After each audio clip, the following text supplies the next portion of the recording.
साल 2021 में ममता बनर्जी ने अपनी भाजपा की सबसे बड़ी चुनावी मशीनरी को रोक दिया था। साल 2026 में उनकी सबसे बड़ी लड़ाई भाजपा से नहीं बल्कि अपने लोगों से हो गई। जो नेता कभी दीदी दीदी कहते थे, आज वही नेता कह रहे हैं कि समस्या ममता नहीं है, समस्या अभिषेक बनर्जी है।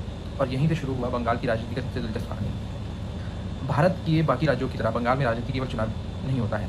ये एक तरह से पहचान की राजनीति है, ये सांस्कृतिक लेवल पे एक राजनीति है, ये भावनाओं की राजनीति है। 1947 के बाद कांग्रेस, फिर 34 साल वामपंथ, फिर ममता बनर्जी, बंगाल ने टेक्निकली हमेशा एक मजबूत केंद्रीय नेता को चुना है। पहले ज्योति बासु थे, फिर बुद्धदेव भट्टाचार्य थे और फिर ममता बनर्जी थी बहुत समय से। टीएमसी वास्तव में कभी एक संस्थागत पार्टी नहीं बन पाई। और सच बात यह है कि टीएमसी के लोग ये बात नहीं समझ पाएंगे कभी, क्योंकि वो ममता बनर्जी का एक राजनीतिक आंदोलन था, ना कि ममता बनर्जी की पार्टी टीएमसी का एक संस्थागत इलेक्शन था। यही सबसे बड़ी उनकी ताकत थी एक समय तक। और आज जो हम हार देख रहे हैं वो सबसे बड़ी कमजोरी बन गई है। अब ममता बनर्जी का मॉडल है क्या? जब ममता बनर्जी ने वामपंथ को हराया था तो बंगाल में एक ही भावना थी, वो था परिवर्तन का। लेकिन 15 साल बाद वही पार्टी सत्ता का केंद्र बन गई। धीरे धीरे पार्टी का जो ढांचा था वो पूरी तरीके से उन्होंने बदलने का प्रयास पूरा कर दिया। स्थानीय नेताओं का प्रभाव पड़ा, हाँ, कटीमनी आरोप बढ़े, भर्ती घोटाले सामने आए, स्कूल सर्विसेज कमीशन विवाद हुआ, जो कि बहुत बड़ा विवाद था अपने समय के हिसाब से, पंचायत स्तर पर असंतोष था बहुत। तो बंगाल में भाजपा का जमीन यहीं से तैयार हो रहा था और धीमे धीमे लोग जो इसके बारे में बात नहीं कर पा रहे थे, भाजपा कहीं ना कहीं इन सारे मुद्दों से अपना एक एंटी इनकम्बेंसी बनाते जा रही थी। असली सवाल क्या है? ममता नहीं, अभिषेक क्यों? अगर आप हाल की बगावत को ध्यान से देखें तो एक बात बहुत स्पष्ट दिखती है। अधिकांश बागी नेता ममता पर व्यक्तिगत हमला नहीं कर रहे हैं, वे अभिषेक बनर्जी के खिलाफ बोल रहे हैं। और उसकी वजह क्या है? क्योंकि उनके अनुसार टीएमसी में धीरे धीरे शक्ति का केंद्रीकरण हुआ है। पुराने संगठनात्मक नेताओं ने उनको किनारे कर दिया गया था, निर्णय लेने की प्रक्रिया कुछ लोगों तक सीमित हो गई थी, आईपैक जैसी चुनावी राजनीति टीमों का प्रभाव बढ़ गया था और पुरानी जमीनी नेताओं को लगा कि पार्टी में अब आंदोलन नहीं बल्कि एक कॉर्पोरेट लेवल की राजनीतिक संरचना बन गई है, जो कि किसी भी ढांचे की राजनीति को लोगों को पसंद नहीं आएगी। बंगाल का सबसे बड़ा प्रश्न यह था कि उसका उत्तराधिकारी कौन होगा। हर क्षेत्रीय दल की एक समस्या होती है और वो होता है उत्तराधिकार। शिवसेना में हुआ, एनसीपी में हुआ, समाजवादी पार्टी में हुआ, आरजेडी में हुआ, यहाँ तक कि अब यही सवाल टीएमसी के सामने खड़ा है। ममता की उम्र 70 प्लस हो चुकी है। उनके बाद अब कौन होगा? पार्टी के भीतर जो है कि वर्षों से ये संदेश किया है कि उत्तराधिकारी जो होंगे वो अभिषेक होंगे, लेकिन सभी नेताओं का इससे सहमत होना ये ज़रूरी बात नहीं है और ये ज़रूरी था भी नहीं, जिसकी वजह से ये इतनी बड़ी बवाल बनी हुई। और जैसे जैसे ये धारणा मजबूत हुई वैसे आप देखेंगे कि विरोध भी बढ़ते गया उनके खिलाफ। और अब आते हैं यहाँ पे अमित शाह। क्यों वो ये सारी विवेचनाओं को, सारे समीकरणों को बस देख रहे थे? राजनीति में अक्सर हमेशा संकट से पैदा होता है। भाजपा को बंगाल में सबसे बड़ी समस्या क्या थी? ममता बनर्जी। लेकिन अगर टीएमसी के भीतर से कमजोर हो जाए तो भाजपा बिना चुनाव लड़े भी लाभ में आसानी से आ सकती थी। यही वजह है कि दिल्ली में हर राजनीतिक हलचल को बहुत ध्यान से देखा जा रहा था। हाल की रिपोर्टों में बागी सांसदों द्वारा एनडीए के प्रति समर्थन की बात भी सामने आई। टाइम्स ऑफ इंडिया में बहुत अच्छा लेख छपा है इसके बारे में। अमित शाह की राजनीति का इतिहास बताता है कि साहब कि वो अक्सर विपक्ष को सीधे चुनावी लड़ाई में नहीं बल्कि संगठनात्मक विभाजन के माध्यम से भी कमजोर करते हैं। और इसका जो ढांचा है, इसका सबसे बड़ा उदाहरण जो है वो महाराष्ट्र है। शिवसेना, एनसीपी। अब राजनीतिक विश्लेषक जो है वो पूछते रहते हैं कि क्या बंगाल जो है वो अगला महाराष्ट्र बनता जा रहा है? मेरे हिसाब से बनता जा रहा है। वो कई उसके आयाम है कि क्यों मैं ऐसा कह रहा हूँ, उस पर कभी और बात करेंगे। पर जिस तरह से संगठनात्मक तरीके से ये आपको चुनौती देते हैं उससे आप नहीं जीत पाएंगे, क्योंकि अगर आप अपनी डोमेन को उनके डोमेन से आगे कंपैरेटिव लेवल पर लड़ाई नहीं कर रहे हैं तो आपका पार्टी लेवल पर जीतना बहुत मुश्किल हो जाएगा। क्योंकि उन्होंने वोट कंट्रोल और each pack as a job, as a each hold of everything that is happening around a particular state, they make sure that is being captured in the best way possible. Bhajpa की जो असली चुनौती थी वो, और जो कहानी का दूसरा पक्ष भी है कि बंगाल जो है वो महाराष्ट्र नहीं है। और उसकी वजह है क्योंकि बंगाल में राजनीति विचारधारा से कम पहचान और क्षेत्र की गर्व से अधिक संचालित होती है। भाजपा की समस्या ये रही है कि उसे वोट तो मिल जाते हैं लेकिन स्थानीय लेवल पे जो नेतृत्व का संकट है वो बहुत समय से बनाते जा रहा है। उनके पास ऐसे लोग नहीं है, ऐसा ढांचा नहीं है जहाँ पे वो लोग खड़े हो पाए। शुभेंदु अधिकारी के अलावा ऐसा जन नेता ना अभी तक मेरी नज़र में तो कोई नहीं बन पाया है जो ममता के बराबर खड़ा हो सके। इसलिए टीएमसी की कमजोरी भाजपा की मजबूती की गारंटी नहीं बन जाती है। और ये बात लोग बहुत अच्छे से समझ रहे थे। इसीलिए जो बराबरी और जो उसमें आप जो लेवल पे आप अंडरस्टैंडिंग इलेक्शन के पहले बन रही थी वो ऐसी जोरदार नहीं बन रही थी भाजपा की तरफ, जो बाद में कई सारे लोग एग्जिट पोल की बात को झूठा भी ठहरा रहे थे और गलत भी साबित कर रहे थे। और उसके पीछे एक बहुत बड़ी राजनीतिक समीकरण थी जो समझना बहुत जरूरी है कि क्यों लोग ऐसा कह रहे थे। मतलब ठीक है, एग्जिट पोल की जो एक गणित है, गणित में प्रेडिक्शन होता है, प्रेडिक्शन के मॉडल में चीज़ें गलत हो सकती हैं, इसमें कोई बहुत बड़ी बात नहीं है, इसको लेकर बहुत बड़ा शोर नहीं जरूरी है, मतलब शोर करने की कोई बात नहीं थी मेरे हिसाब से। क्योंकि एग्जिट पोल जो है वो मुझे भी लगता है कि बहुत लेवल पे ध्रुवीकरण हो जाता है उसका, उसको बहुत लेवल पे उसको वोट टर्न आउट करने के लिए उसको मैनिपुलेट किया जाता है। पर जो एग्जिट पोल जो अच्छे विश्लेषणों से भी किया जा रहा था वो बहुत सही सही बातें कर रहे थे उसमें, और उसका रीज़न था उनके पास वो क्यों भाजपा को नहीं जिता पा रहे थे अपने एग्जिट पोल में।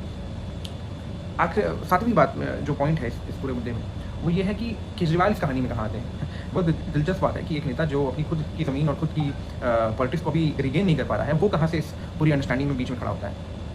अब जो इसके बारे में बहुत कम चर्चा भी होती है, आप जो है बंगाल में बड़ी ताकत नहीं है लेकिन केजरीवाल जो है राष्ट्रीय विपक्षी राजनीति को देख रहे हैं। जैसे टीएमसी कमजोर होती है तो इंडिया ब्लॉक का शक्ति संतुलन पूरा तरीके से बदल जाएगा, क्योंकि कांग्रेस मजबूत हो सकती है जो धीमे धीमे हो भी रही है, आपके लिए राष्ट्रीय स्तर पर स्पेस बढ़ सकता है और विपक्षी राजनीति की नई रेखाओं को सीखा जा सकता है अगर सही तरीके से उसको एक डायरेक्शन दे दिया जाए, एक दिशा अगर एक दिशा दे दी गई तो हो सकता है ये पूरी समीकरण को पूरा बदला जा सके। इसलिए दिल्ली इस संकट को केवल बंगाल का संकट नहीं मान रही है, तो बहुत स्तर पर इसको इलेक्शन को लड़ा जा रहा था। जो लोग समझ रहे थे, जो लोग जान रहे थे, राजनीति समझते हैं, उनका ये मानना था कि ये जो लड़ाई है ये बहुत स्तर पर देखी जाएगी, क्योंकि ये सिर्फ एक बंगाल को जीतने भर की बात नहीं है, बहुत सारे लोग का इससे इंसेंटिव जुड़ा हुआ था।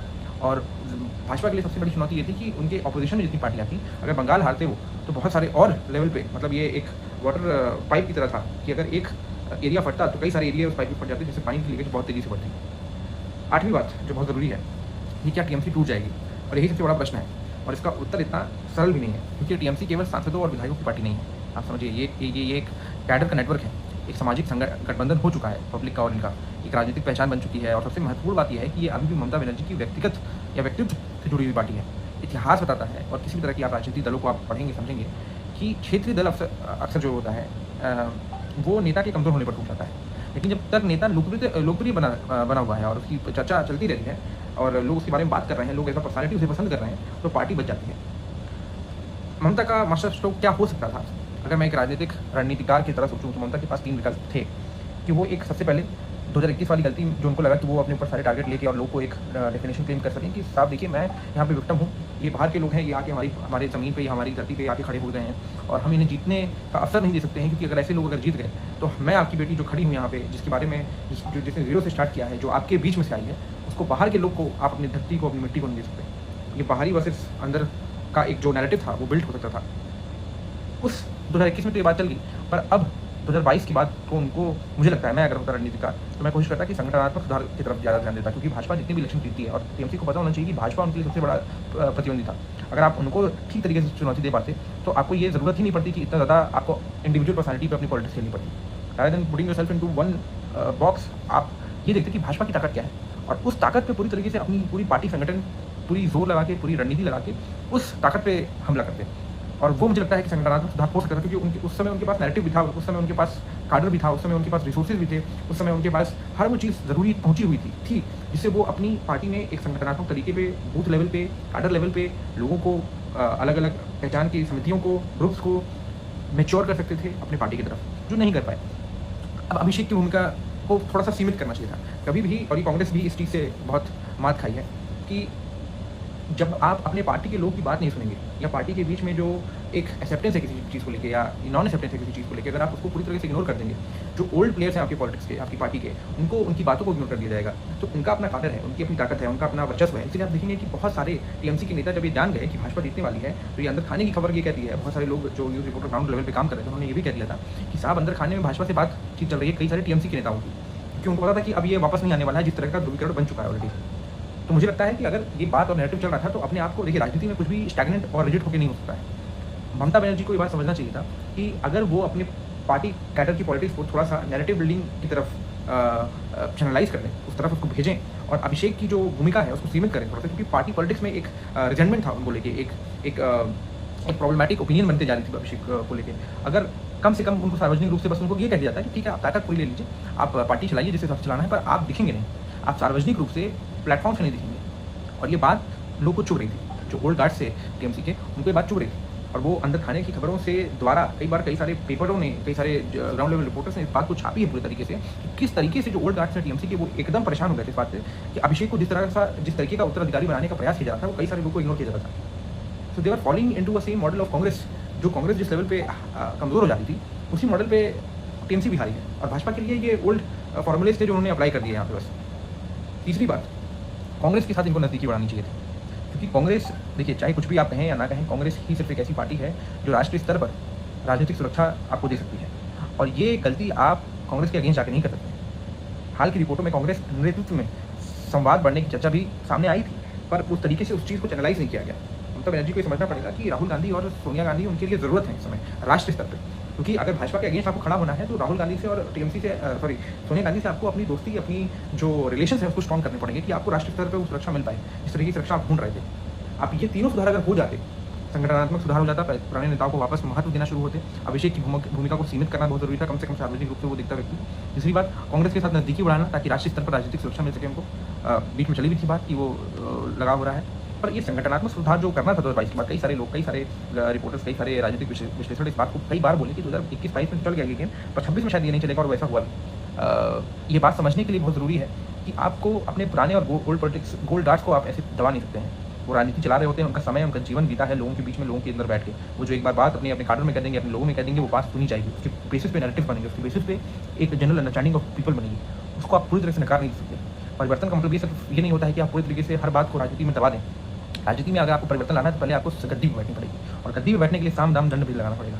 आप अपनी नैरेटिव बिल्डिंग को इतना नहीं रिजिड हो सकते कि आप गद्दी पे ही नहीं आ पा रहे हैं। और कांग्रेस इसी विचारधारा के साथ ग्रसित हो चुकी है, और ये बहुत बड़ा मॉडल था टीएमसी के पास कि क्या कांग्रेस नहीं कर रही, वो नहीं करना, पर उन्होंने किया वही। और आप देख सकते हैं सामने कि बंगाल की राजनीति में ये लड़ाई भाजपा बनाम टीएमसी नहीं है, ये ममता बनाम भाजपा भी नहीं है, थी ये एक और बड़ी लड़ाई थी, एक आंदोलन और एक संगठन के बीच में, एक करिश्माई नेता और उसके उत्तराधिकारी के बीच में, पुरानी राजनीति और नई राजनीति के बीच में। अगर ममता इस संकट को संभाल लेती तो वो एक बार फिर भारतीय राजनीति की सबसे बड़ी सर्वाइवर साबित होती। लेकिन अगर ये बगावत जो बढ़ गई, इतिहास अब उनको एक ऐसे नेता के रूप में याद करेगा जिसने वामपंथ को हराया, भाजपा को रोका कुछ हद तक, लेकिन अपनी पार्टी के भीतर उत्तराधिकारी की लड़ाई हार गई। और शायद यही बंगाल की राजनीति का अगला अध्याय है।